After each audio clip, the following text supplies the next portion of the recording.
Hi, I'm Erin Sinatra. I'm Lacey Cummings. I'm Hannah Bugs. And we're Georgia College students here to interview Dr. Mutiti, a professor of arts and science. So, hey, Dr. Mutiti, can you tell us about yourself? All right, so as you guys have already said, my name is Dr. Christine Mutiti, and my original country or home country is Kenya, but I've been in Georgia for more than maybe about 9 years now. I first came here as I was just finishing up my doctoral actually when I first came here, but my husband was an assistant professor at the time, so that's how we moved to Georgia. And then I started teaching 1 year after we moved to Georgia. I started teaching here at Georgia College, and I've loved it since. So, do you notice big differences between Kenya and the U.S.? Like, what would you say would be the biggest difference? Wow, where do I begin? There's so many differences. I mean, they're good, bad, and all kinds of differences. But I don't think it would be a fun world if everything was the same. So differences are what matters. Anyway, so let's start. One of the main differences would be food. For me, that was one of the biggest adjustments I had to make when I moved here.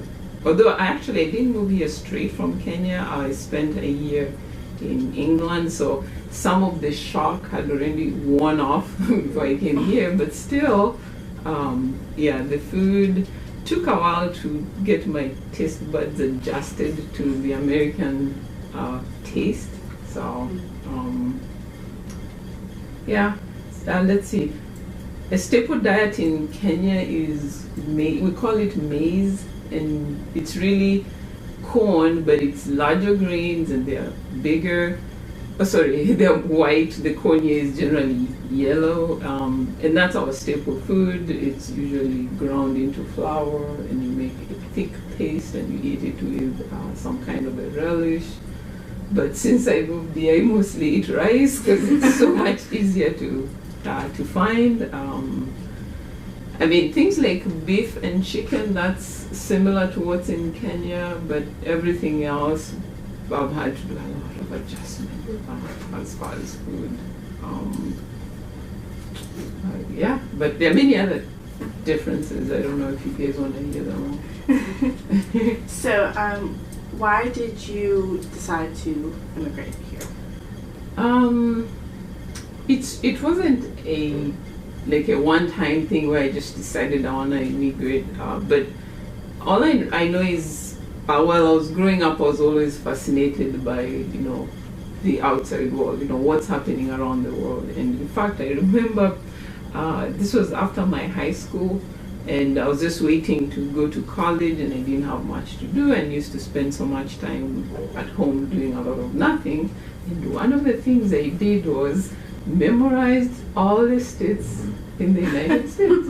And because I literally had nothing to do, and I was like, wow, okay, let's see if I can remember all these states. And of course, some of them I probably wasn't pronouncing correctly because I'd never heard their pronunciations, but all in all, I felt proud of myself, the more I could remember. But anyway, it all started when I first got a scholarship to go pursue a master's degree at Cambridge University in England.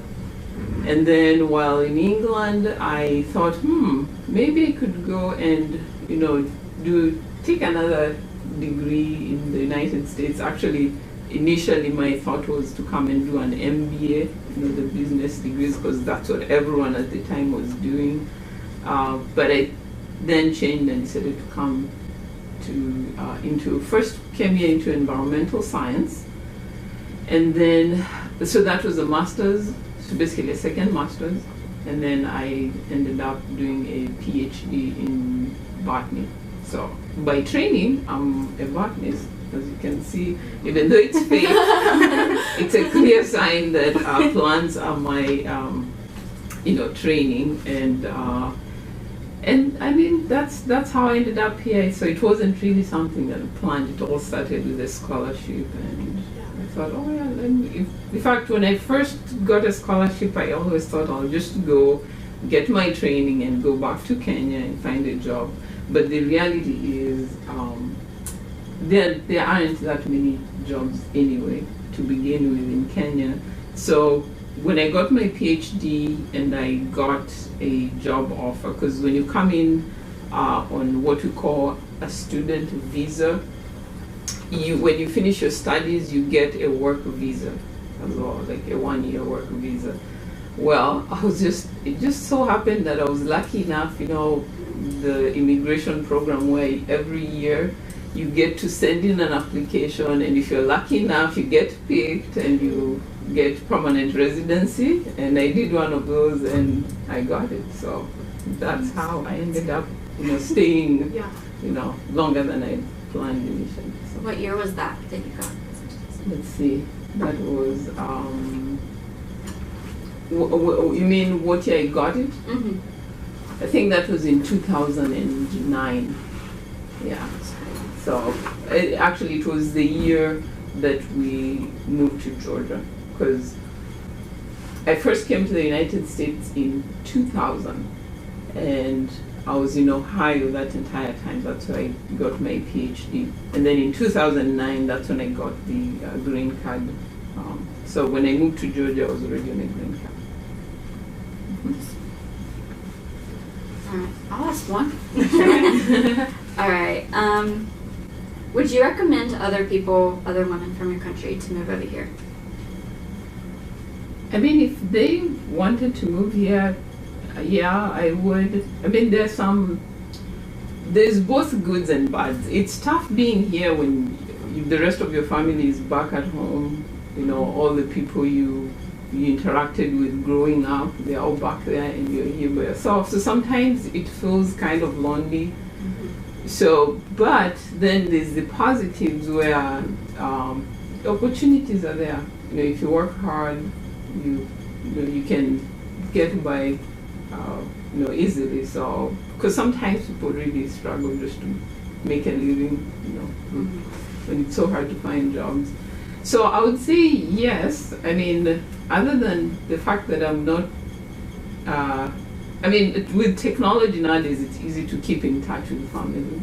But earlier on, it used to be tough. When even just making a phone call, you sort of had to go over mountains just to find a means of making a phone call. And now, so it's so much easier. So. All right. Do you want to say something? Yeah.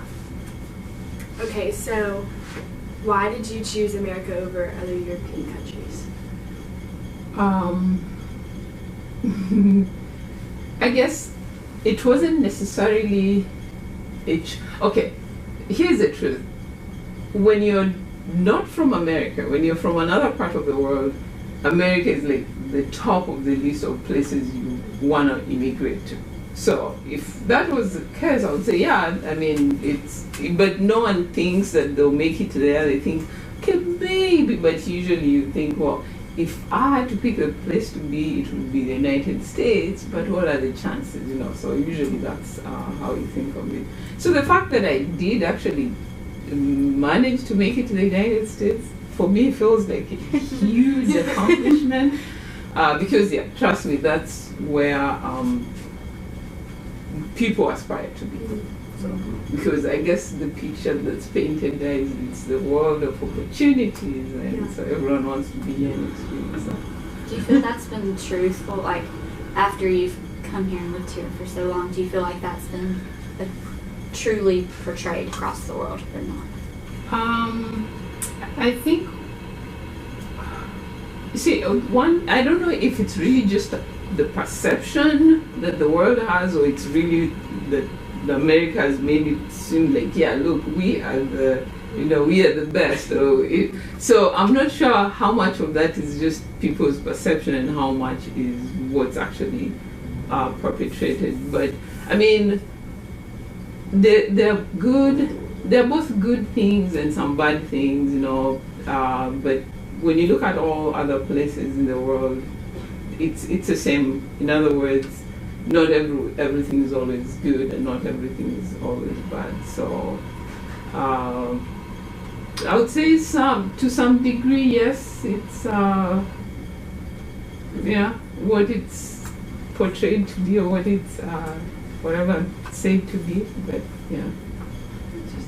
Do you have, or do you feel like there are any other stereotypes or expectations that the United States like portrayed to you in the process? Stereotypes. I'm trying to think of. I don't know. See, a lot of. I think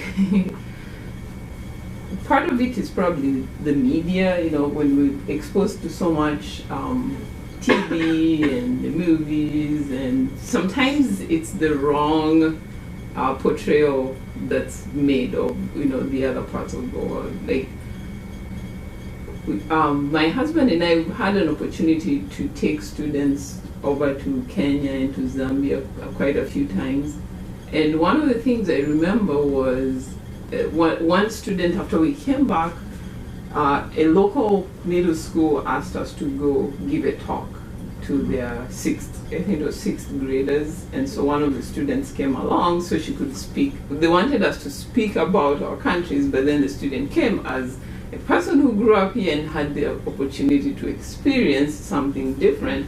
And I remember one of the things when she got up to talk, she said, you guys, one of the things that shocked me the most when I got there was like, it's just like being in Georgia. It's like just being somewhere in Atlanta, So I think some of the images that are portrayed about other parts of the world, like, if it's a poor country or a developing country like Kenya, they don't have roads or they don't have houses, which is not true, because she said, well, it's just like being, they have malls, they have big houses, they have cars, it's just like here, So, and I say most of it is usually what the media implants in our brains, and it's not necessarily the truth. And sorry, I'm saying media, but I didn't mean movies, maybe. Yeah, so. What do you think your life would look like today if you had never immigrated to the U.S.? I try to think of that, and I really don't know. It's tough. I mean, I have siblings that are still back in Kenya, and I mean they're doing fine. So I think I'd have been just fine, just in a different setup or a different setting. So, but yeah. Do you think you would have pursued a career in Kenya? Like a similar career, maybe. I think, yeah, or I'd have been a consultant. Most likely I'd have gone back to school and done a post-undergraduate degree like I did. And, I don't know. But yeah, I think the fact that I had a chance to go to college, and because that's how we start. First go to college, and then the opportunities are there if you're able to work hard. So. All right. Well, thank you for your time. Oh. It's valuable.